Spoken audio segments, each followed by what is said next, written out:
Lieutenant Neville got him to stop stabbing him. Lieutenant Neville fought him right to the end, right until I was able to handcuff this person. Terrifying accounts of the scene from first responders inside Bishop International Airport after an attack on one of their own. Airport fire and police personnel had a meeting planned at the airport, making them able to respond even quicker to Lieutenant Jeff Neville.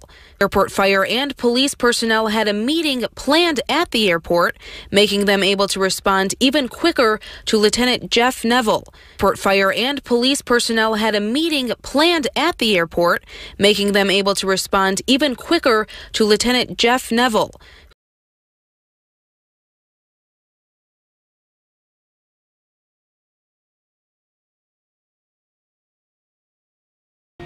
First at 11, we're learning much more about what happened today when a Flint Airport police officer was stabbed.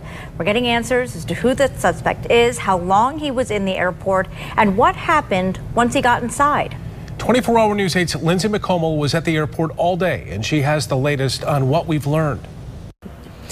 Tonight, we got our hands on the federal complaint detailing the terrorism charges against suspect Amor Fatoui. In it, it states that he came into the airport around 8:52 this morning. The attack on Lieutenant Jeff Neville happened around 9:38. Now, it also shows that Fatoui reportedly asked officers why they did not kill him when they were arresting him. According to his Facebook page, he's from Tunisia, but he lives in Quebec, and he is being held on a federal detainer. Now, tonight, the airport is back open as usual. We've seen planes both landing and taking off, but the investigation into why Fatoui allegedly carried out this attack is just beginning. Lieutenant Neville got him to stop stabbing him. Lieutenant Neville fought him right to the end, right until I was able to handcuff this person. Terrifying accounts of the scene from first responders inside Bishop International Airport after an attack on one of their own. Airport fire and police personnel had a meeting planned at the airport, making them able to respond even quicker to Lieutenant Jeff Neville, who they call a friend. Very terrifying to see something that quick and respond. Luckily we were very, very close distance to respond. The FBI says there's enough evidence against Amor Fatoui to file terrorism charges. He came to the U.S. from Canada June 16th. The FBI says he came through New York and then somehow got to Michigan. He brought a 12-inch knife with an 8-inch serrated blade into the airport and remained in the public area of the airport before he attacked the lieutenant. Continued to exclaim Allah, and he made a statement something to the effect of, "You have killed people in Syria, Iraq, and Afghanistan, and we are all going to die." The airport closed for about 6.5 hours, but reopened shortly after 4 in the afternoon to travelers just hearing about what happened. It seems like those are the things that happen in the bigger airports, and we're not immune.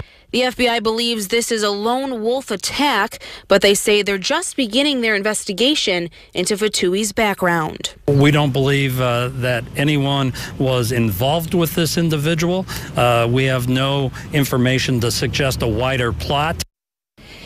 And hearing that press conference today, it is evident that this was a traumatic day for airport officials. Again, the FBI leading this investigation. Now, earlier this evening, our Flint affiliate reported that Fatoui had actually tried to buy a gun and was denied and instead bought a knife. The FBI has not commented on that allegation. And of course, we will continue to follow this investigation as it continues. Reporting from Flint, Lindsay McComal, 24-Hour News 8. We went to the Ford Airport today after the stabbing in Flint and to see how they're responding. The airport tells us more officers have not been called in, but they are now being placed in more visible locations. The Ford says this is to ease nerves of any passengers. In situations like this, TSA determines whether more officers should be called in. A uniformed officer really does a lot, especially in the airport, because a lot of times people just are tense in general. They watch something on the news or they see something that maybe just makes them a little uneasy, and that's what our airport police officers are here for, is to relieve that tension and let them know that they're okay. The airport says passengers themselves can be the best defense against an attack by letting officers know if something is suspicious.